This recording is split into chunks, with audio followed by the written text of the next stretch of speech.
Hi there, welcome to the latest episode of my 10-minute moan. The topic of this 10-minute moan is what happens next with Kate Forbes.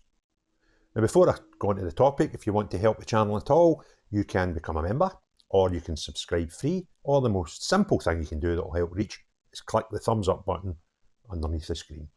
So, Kate Forbes, where do we start? Now, Kate Forbes is an up-and-coming politician. Many would argue one of the better, if not the best politicians in the SNP at the moment. However, her stock rose, I would suggest, with non-SNP supporters, and I would suggest the sort of more central of their own membership when she stood a year ago as a candidate for the party leader against Hamza Yousaf and that's terrible, her name's just went out of my head. Ash Reagan. I do apologise, Ms Reagan. The way she conducted herself, how close she became to winning that, when you consider she got through to the second round. Ash Reagan fell out of the competition, the first hurdle, and the final round of voting was a 52%, 48% split in favour of Hamza Yousaf. Now, when you factor in that Hamza Yousaf was the contingency candidate who was very heavily supported by, the old school within the party, and indeed Nicola Sturgeon and everybody else in her cabal, then for any other member of the party to come so close was a fantastic result when you consider it all considered. And that shows that she obviously has quite a following within the SNP members, because unlike this leadership campaign, which looks as if the 12 o'clock deadline for candidates has passed, and it looks as if it will be an uncontested leadership contest, and John Swinney will be crowned the new leader of the Scottish Government. Unlike that, to get such a high vote within the members would show, that takes some doing when Hamza was the one being supported by so many of the hierarchy of the party. So at that point, I would suggest Kate's stock was very high with the members of the SNP, and even out with those who even support the Scottish National Party. People like myself, who are default setting as a unionist, were relieved that Kate Forbes didn't win that competition, because I could see her attracting voters who had either never supported SNP before, or who would certainly not support Hamza Yousaf because he was seen as just a continuation of the old school. So when their party decided on Hamza, and it's proven to be correct, I was delighted, because I felt they were putting in place an incompetent leader, and so it passed. So that was a year ago. Since then, she's kept calm. She's not created any waves. Hamza then put forward his first cabinet, and Kate Forbes was ignored, which was surprising when you're not the leader of a party that's over and down with good politicians. And again, that was something that pleased me as someone who evidently dislikes the SNP. So that's where we were a year ago. Since then, she's not really rocked the boat, not done anything too controversial to sway her opinion polls either up or down. And a year later, Hamza has a disaster of a week and ends up standing down as SNP leader, and in turn First Minister of Scotland.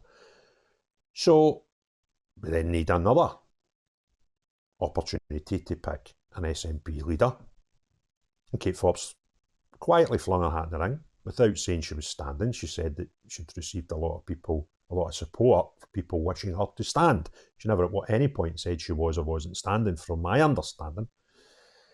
And then she had a meeting with Mr. Swinney and publicly announced she was not standing for the leadership.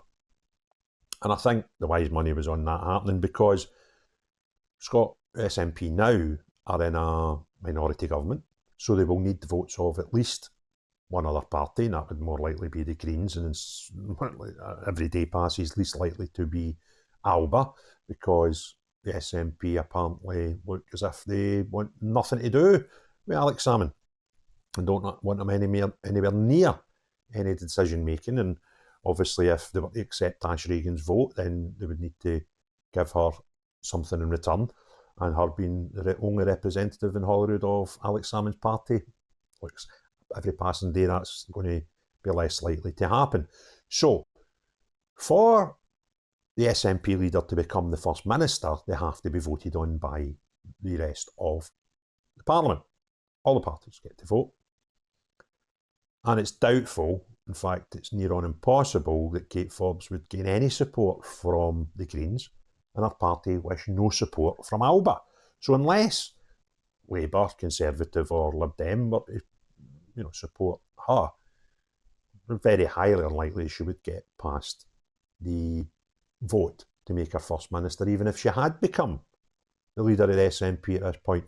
So it all got a bit complicated, and then there was some whistleblower type thing, or party source suggested that this is all just a ploy to keep Kate out, and what will happen is John Swinney will go unchallenged, he'll become the leader, and in turn, hopefully for them, become the First Minister of Scotland maybe sometime this week in Holyrood.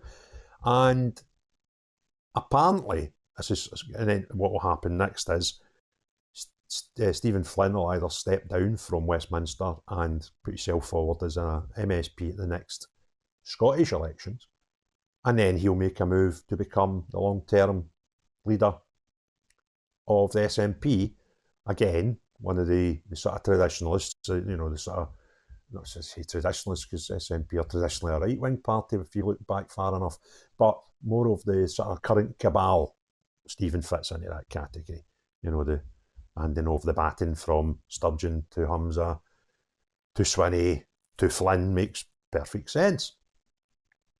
So it looks like the SNP have got a very live campaign within their hierarchy to keep Kate Forbes from ever becoming a leader of the party. Now, Kate Forbes is young enough that if she bided her time and let politics do that magic roundabout stuff where people are in power, people are not in power, people are in favour, people are not in favour, then possibly the cards would land at some point in the future where Kate Forbes could become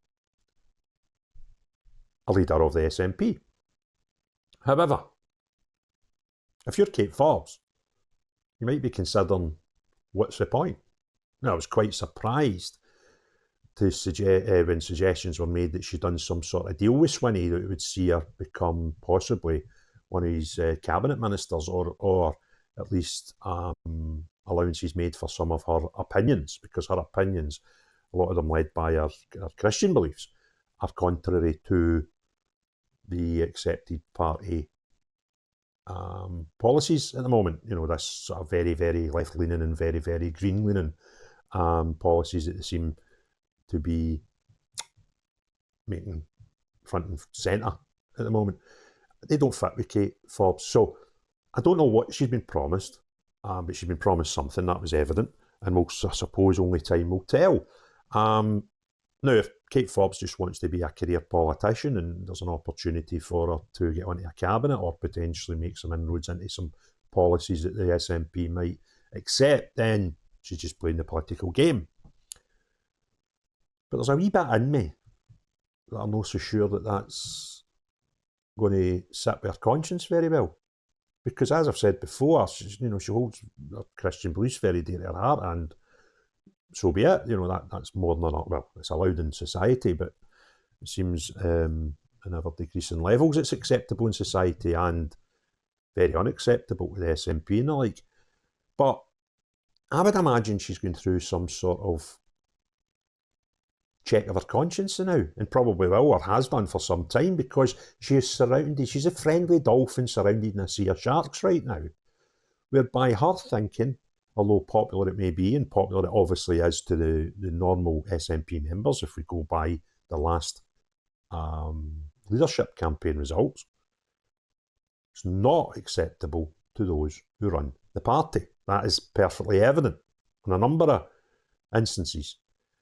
So what does Kate Forbes do next? I mean, I don't know how her politics sit with Alba, because that would be the only route if she wanted to jump ship and jump party, because of her views on independence. If it wasn't for her views on independence, then I would imagine something like the Tories would be a natural home for her. But they're obviously clearly a unionist party and have no desire for Scotland to be independent. So if that's the biggest issue and the biggest driver in Kate's politics, then I doubt she'll jump on board with the Tories. They're probably a 90% fit for her, all bar the independence question. So I can't see her joining them. It's doubtful whether she would join Alba. So she could either just status quo, do nothing, keep her mouth shut, and hopefully the cogs of politics turn in such a fashion that eventually, some point in her life, she has the opportunity to become the SNP leader, if that is indeed something that drives her. But she may just become sick of her own party. And maybe this is just wishful thinking, but there's nothing to stop her stepping down as an SNP member and just become an independent in Holyrood. And she's the type of character that you would imagine she's quite popular in her constituency. So by the time we got a Scottish election, she would probably be in a position where she was strong enough to retain her seat. Or, I suppose the nuclear option could be just to resign. And that would cause a by-election, which could have a massive implication on the SNP. But if she was swayed towards that, and stands as an independent, obviously, at said by-election, she's then got the risk that she might or might not win the vote. Now, regardless of how confident she would be or anybody round about her would be, there is always that risk that you might lose in an election, in a by-election. So that's possible. So the far safest thing for Kate Forbes to do, if she was thinking of doing anything with the future within the SNP, would just to be resign and become an independent right now. And I'm quite sure that regardless of whether it was months or even the maximum 2 years we had to wait to have eventually an election for the Scottish Parliament, she could build on the success she already has and the loyalty she already has in the constituency by proving her worth in Parliament before an election. And then when the election came up, she could just remain as an independent and no doubt win again, and keep her cards close to her table. If she felt at any time in the future there was a party that fitted her politics and her own ambitions, then she could join a party at any time in her career. But short term, if she's questioning at all what to do, then I would think the most successful for Kate Forbes would be just to stop being an MSP for NSP and become an independent tomorrow. That would be interesting, but that's probably just wishful thinking on my part, as someone not necessarily saying that it has to be a straight question of unionist or a nationalist, but as someone who has a severe dislike for the SNP, I think that would be great. But this whole question about the SNP, it's not just as clear-cut as unionist versus nationalist anymore. The amount of nationalists every day who I see turning on the SNP is ever increasing. So it's not just a clear-cut question anymore. And what I've seen with Kate's stock since last year, when it was quite high, within the SNP members and people like myself who are never going to be SNP members, our stock was high. It has taken a dent recently because of this doing a deal with the devil, where people, the people on the ground in Scotland, and I'm not just talking about myself, I'm talking about what I've read in the thermometer of Scottish public opinion. It's came down over the last week because of this jump into bed with people who distinctly don't like you, and that to me is incredible. So Kate seems to have a decision to make, and that is do what politicians do and just look after yourself with the surroundings as they are today, or do what's right in here. And if these people ain't right for you, why are you a member of their party? So if you enjoyed the video, please give it a thumbs up. If you're not already subscribed, please do so. And unless you're John Swinney, the cabal within the SNP, any of their ever-decreasing cult members, everybody else, have a great day. Cheerio bye now.